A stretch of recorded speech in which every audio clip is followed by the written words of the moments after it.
আজকে আমি বানিয়েছি খুব সহজ আর মজাদার একটা ক্যারামেল পুডিং।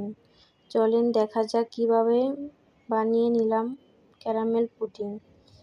আসসালামু আলাইকুম, সবাই কেমন আছেন? আশা করি সবাই অনেক ভালো আছেন, আমিও অনেক ভালো আছি।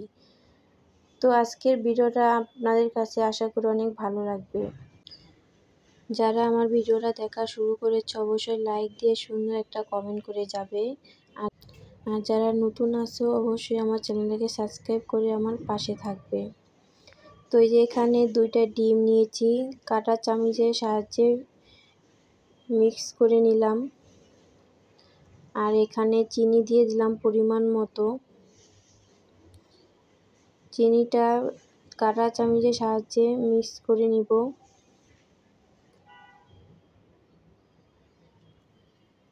মিক্স হয়ে গেলে তারপর একটা পাত্রে একটু চিনি দিচ্ছি, চুলায় আস্তে আস্তে নাড়ছি যতক্ষণ না সুন্দর সোনালি বাদামি হয়ে যায়। এই তো তৈরি হয়ে গেল আমার ক্যারামেল। এবার আলাদা একটা বাটিতে ডিম আর দুধ ভালো করে মিশিয়ে নিচ্ছিলাম। ওরা অফ ক্যামেরা করেছি, দেখানো হয় নাই। চিনি আর অল্প ভ্যানিলা এসেন্স দিয়ে ঘ্রাণটা আরও সুন্দর হয়, চাইলে দিতে পারো তোমরাও। আমার ঘরে ছিল না তাই আমি দেইনি। এখন ঠান্ডা ক্যারামেলের উপরে সে দুধ ডিমের মিশ্রণটা ঢেলে দিলাম। চুলায় মাঝারি আঁচে পাত্রটা বসিয়ে দিলাম, ঢেকে দিলাম। প্রায় 20 মিনিটের মতো রাখবো। 20 মিনিট পর ঢাকনাটা খুলে দেখি পুডিংটা জমে গেছে।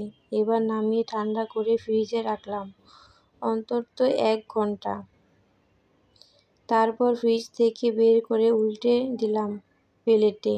ওহ, কি চকচকে ক্যারামেল! একদম দোকানের মতো নরম আর মিষ্টি। এভাবে খুব সহজে বানিয়ে ফেললাম আমার ক্যারামেল পুডিং।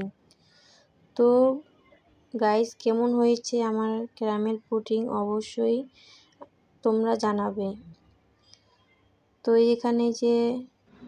এখানে ছুরি দিয়ে কেটে নিলাম। তো কেমন হয়েছে অবশ্যই তোমরা জানাবা। তো এই যে এখানে আমার মেয়েকে খেতে দিয়েছি। মেয়ে বলতেছে অনেক ভালো হয়েছে, মজাদার হয়েছে ক্যারামেল পুডিং।